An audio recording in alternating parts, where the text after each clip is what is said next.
Kualitas air tawar di lereng selatan Gunung Kelut, Jawa Timur ini sangat baik.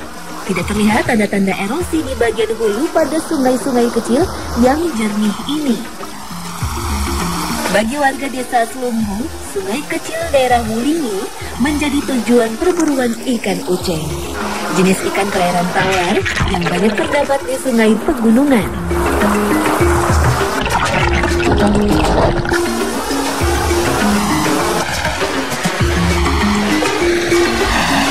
Kayaknya bakal susah nih. Memang ya Pak ya? Tapi memang ini yang Pak Darna sama Pak Suroso lakuin memang tiap hari. Jadi kalau nemu uceng di daerah Blitar itu semuanya memang hasil tangkapan langsung dari habitat yang kayak gini. Betul Pak. Perburuan ikan uceng dilakukan dari arah hilir menuju hulu, menyesuaikan karakter ikan yang selalu berenang melawan arus. Kami pun mengejar target dari arah belakang, tersamar dengan derasnya air, agar tidak terdeteksi oleh ikan uceng. Bukan asal raba. Jadi sebenarnya uceng ini hewan nokturnal. Nah dia itu memang gampang dicarinya kalau waktu malam, karena dia ke pinggir-pinggir nyari makan. Tapi waktu misalnya pagi atau siang seperti ini, dia biasanya nyelip di antara batu-batu. Nah jadi ini batu-batunya digosrek-gosrek nih, diraba-raba. Dengan harapan dia masuk ke dalam sero. Ikan uceng sulit dibudidayakan sebab terbiasa hidup di habitat yang sulit dibuat tiruannya. Makanan ikan uceng berupa jentik halus pada lumut yang larut dalam air. Dapat! Oh takut lolos ya? Mak, pindahin dulu. Nih, ini ikan yang saya cari, uceng. Nih, bentuknya begini. Ada sumutnya kecil ya.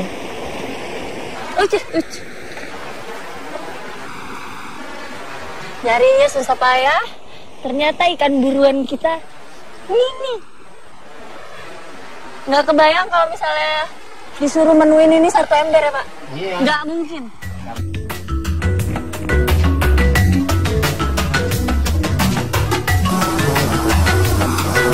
Siang hari ikan uceng bersembunyi di spot seperti di belakang bebatuan karena aman dan teduh. Ini tempatnya nih ya Pak ya? Wah. Banyak! Sini. Ucengnya banyak. Kalau misalnya dilihat sekilas, dia ada sumut dua yang tadi saya bilang. Dan badannya lihat tuh, ada garis-garis. Warna ekor agak-agak orange begini. Nah pokoknya anatomi badannya, bentuknya itu menyerupai ikan bilis. Tapi mereka dari family yang berbeda. Nah ini uceng ini sendiri ada familinya 450. Susah ingatnya. Tapi yang pasti di Jawa sendiri pemanfaatannya di Blitar ini, pemanfaatan uceng ini luar biasa. Ikan uceng tersebar di Cina Selatan hingga Asia Tenggara. Beberapa daerah menyebut ikan uceng dengan nama ikan jeler. Lihat hasilnya. Ucengnya dapat 1, 2. Ada 2. Lalu ada wader. Dapat gabus 1. Pokoknya saya yakin karena ikan bernilai ekonomis tinggi ini, dia cuma bisa hidup di air yang masih tinggi oksigennya. Saya yakin air di sini memang masih bagus banget ya itu.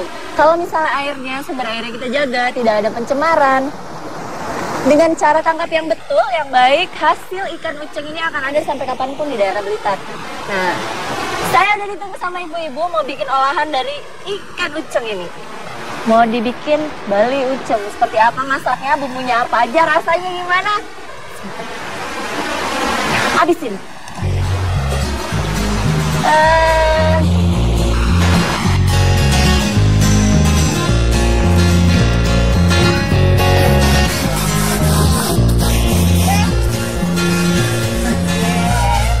Jadi Kalau misalnya di Jawa Timur ini dari daerah Blitar, Belingi, Tulung Agung, uceng ini udah jadi makanan yang paling populer di sini. Jadi sepanjang jalan kita akan lihat uceng. Nah ini saya sama ibu kita mau masak bumbu Bali. Ya. Jadi sejenis kari tapi pedas. Nih dari tadi nguleknya nggak selesai karena kebanyakan lombok. Apa yang lempernya kurang gede? Kurang gede. Makannya ini. Baiklah, abis ini tinggal digoreng ucengnya, bumbunya jadi.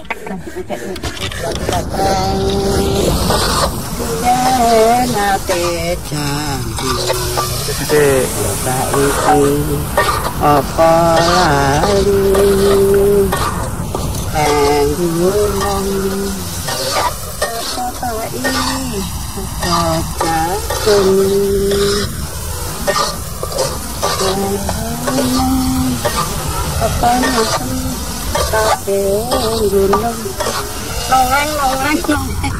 Semuanya bisa kayak tak muncul.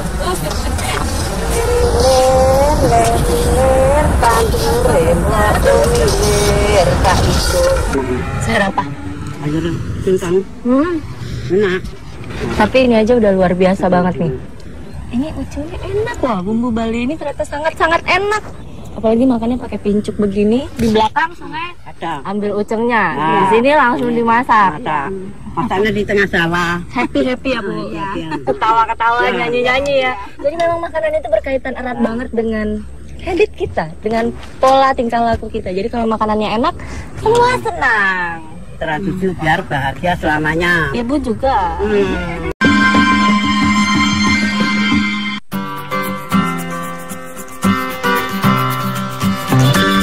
Terus turun, baru habis itu naik lagi. Di Desa Petung Ombo, Kediri, warga harus bahu-membahu demi tercukupnya kebutuhan air minum sehari-hari. Semua disebabkan oleh kondisi tanah berpasir yang tidak dapat mengalirkan air hingga ke desa. Setiap 2 hari sekali, warga gotong royong memeriksa jalur air milik desa. Jalur air ini terletak di lembah yang berjarak 2 km dari batas desa.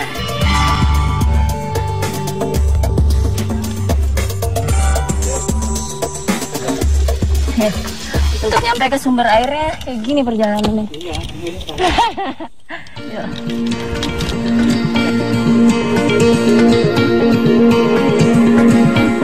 Jalur air di tebing ini paling rentan terkena longsoran. Pemeriksaan rutin harus dilakukan sehingga jalur air yang ada tidak sampai rusak parah. Perbaikan ini dilakukan bergiliran oleh beberapa kelompok.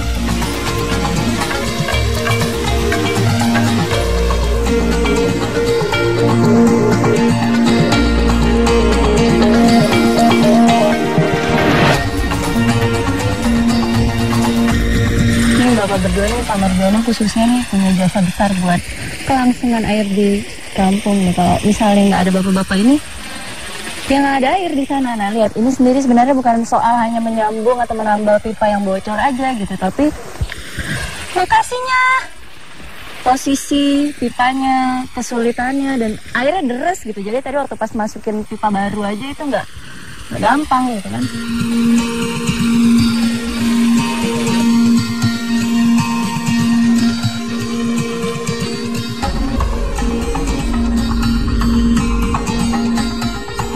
Jadi ini sudah selesai, udah tidak bocor lagi. Nah itu di bawah bambunya kan besar-besar tuh ya.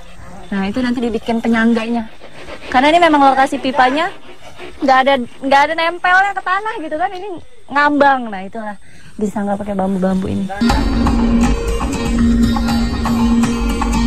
Bambu penyangga dari bambu jenis petung ini banyak tumbuh di sekitar jalur air. Petung adalah jenis bambu yang tergolong kuat dan tahan dari serangan rayap.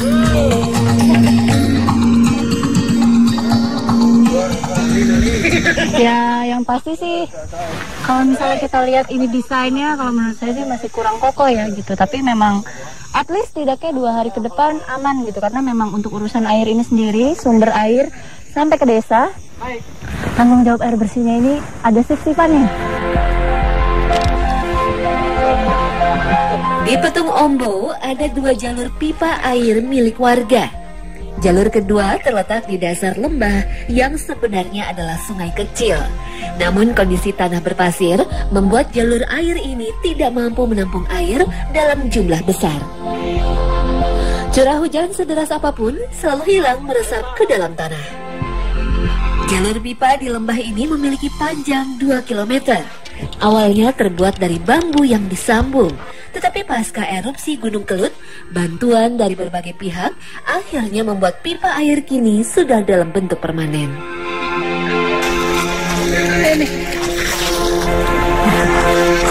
Udah sampai lumutan saking lamanya. Ini masih bagus banget baru. Pipa baru. Jadi memang kalau misalnya dilihat nih emang banyak persilangan pipa untuk satu lokasi juga, tapi beda-beda dusun. Jadi airnya mengalir sendiri-sendiri gitu. Di depan sana katanya ada yang bocor, nah itu yang mau ditambah. Sayangnya tidak semua pipa air dalam kondisi prima. Apalagi tidak semua jalur pipa ini menuju arah yang sama. Jalur air yang paling riskan adalah jalur pipa yang paling lama. Jalur ini masih tersambung dalam ikatan-ikatan tali yang rentan bocor dan pecah. Pada jalur inilah perbaikan harus sering dilakukan.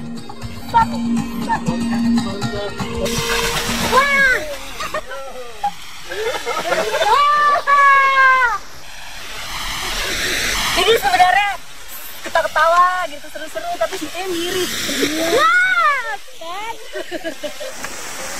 Ini seharusnya yang saya jalanin ini adalah sungainya ini. Ini adalah aliran airnya harusnya mengalirnya lewat sini dari air dari gunung sana, dari sumber air itu nggak dialirin ya, kering sekali. Jadi memang di sini pengaruh banget ya. Kontur tanahnya ini pasir seperti ini. Jadi mau nggak mau memang caranya sulit gitu untuk bawa air sampai ke kampung itu. Pakai pipa-pipa seperti ini.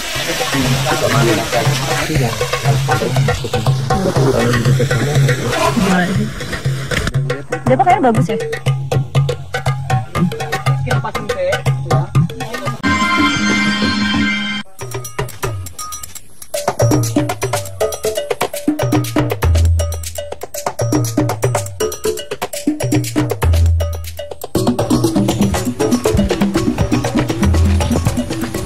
Nih, musim hujan juga mendatangkan hasil alam yang memang tumbuhnya musiman. Jadi kalau misalnya di sini, pas dari kita cari jamur hutan ya. Iya. Dan memang banyak kalau lagi musim hujan. Nah, ini apa patokannya dia biasanya? Dibawa-bawa di pohon apa atau apa? Yang rindang itu kan lembab. Di bawahnya benar. Dia suka yang lembab, suka yang moist, banyak air. Nanti biasanya suka banyak di bawah-bawahnya. Mari kita cari jamur. Jenis jamur hutan yang paling populer di Tulungrejo, Blitar adalah jamur barat. Yakni jenis jamur yang sering tumbuh saat curah hujan tinggi disertai angin. Kata barat sendiri dalam bahasa Jawa dipergunakan untuk menyebut musim hujan angin. Jamur barat berukuran besar dan termasuk dalam jenis jamur Clitosibe nebularis, yaitu jenis jamur bertudung besar tetapi tumbuh dalam koloni yang kecil.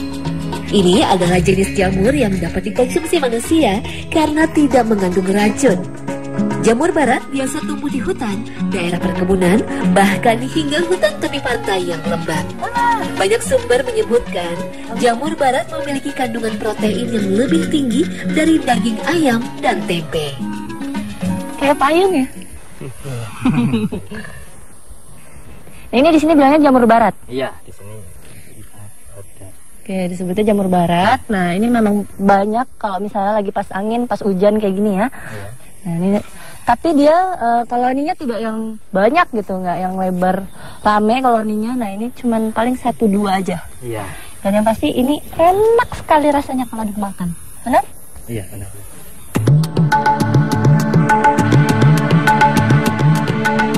Peran jamur tanah dan jamur kayu di alam sebagai dekomposer, pengurai organisme yang mati seperti batang kayu.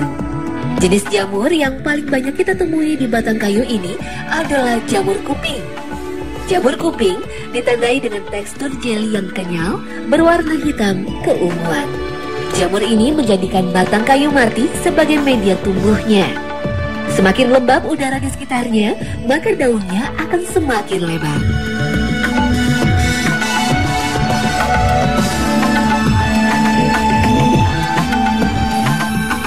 yang tadi itu jamur tanah, yang ini jamur kayu ya, iya dia memang tumbuhnya di kayu-kayu lapuk. Nah, untuk jenis jamur kayu ini banyak yang bisa dikonsumsi, tapi kalau kata reporter saya ini yang paling enak. Nah, dia punya lapisan gelatin dan ada seperti doli deh megangnya, tulang-tulang rawan. Nih, makanya disebutnya jamur kuping, nih, karena ada tulingnya. Nah, karena ini udah besar, terus udah kayak mulai layu, mulai turun, karena biasanya yang baru-baru itu yang kecil-kecil gini. Saya geli, Pak. Jamur kuping ini sering dijadikan bahan campuran obat-obatan yang dapat memperlancar peredaran darah. Tidak semua jamur dapat dikonsumsi. Beberapa di antaranya memiliki kadar racun yang tinggi. Jamur yang beracun dapat dikenali dari warnanya yang mencolok, bau yang kuat, atau jumlah spora yang sangat banyak. Ini kayaknya nggak pernah ya dimakan ya ini. Iya, nggak pernah kalau ini. Nah itu jadi memang kalau pas musim hujan kayak gini memang banyak sekali jamur gitu. Tapi kalau kita mau mengkonsumsi kita juga harus tahu mana jamur yang bisa dimakan, mana yang beracun. Nah ini saya belum pernah lihat nih sebelumnya. Ini satu gerombol ya, bukan satu gerombolan ya, satu koloni nih dia ya. Nah patokannya kalau misalnya dia yang beracun itu dia ada sporanya nih dedek-dedek. Nah ya benar. Nih dedeknya ini nih. Ada kayak dedak-dedak atasnya ya, bulu-bulu halus gitu. Ini sebenarnya nggak gitu kelihatan karena hujan. Tapi ini di daunnya aja nih sampai netes-netes keluar nih. Ini bulu-bulunya ini semuanya. Sama juga dengan yang ini. Ya, aku cabut gak apa-apa nih ya. Yang Ini sangat nggak beracun ya. sekali. Udah Beracun pasti ini, ya positif. Ya, jadi kalau misalnya warnanya terang, Bau. ya ini ada baunya juga yang ini, ada bau tajam. Terus lihat warnanya terang, hampir kuning-kuning seperti ini udah nggak jelas nih jamur apa ya. Yang pasti beracun. Yang pasti mulas. Ya, kalau habis itu dimakan. Nah itu tadi kita harus tahu konsumsi. Kalau kita mau makan sesuatu itu kita harus tahu yang bisa dimakan mana. Nah ini habis ini saya udah ditungguin sama ibu-ibu mau dibikin jamur botok. Mau dibikin botok jamur. Enak ya Pak ya? Yang tadi kita cari di atas tuh ya. Oh iya.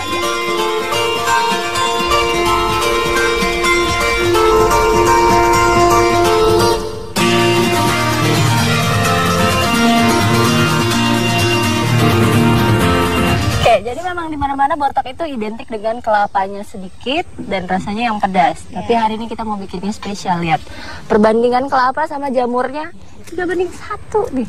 Jamurnya berapa baskom, sementara kelapanya sedikit. Ini mau bikin spesial berarti ya? Iya. Nah semakin banyak jamur dalam botoknya itu sendiri rasanya pasti akan semakin enak.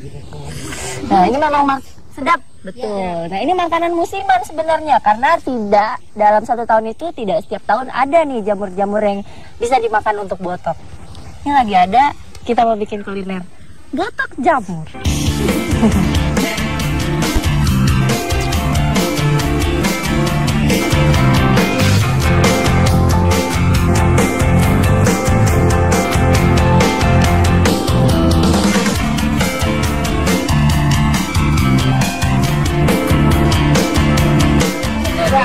Belum 4.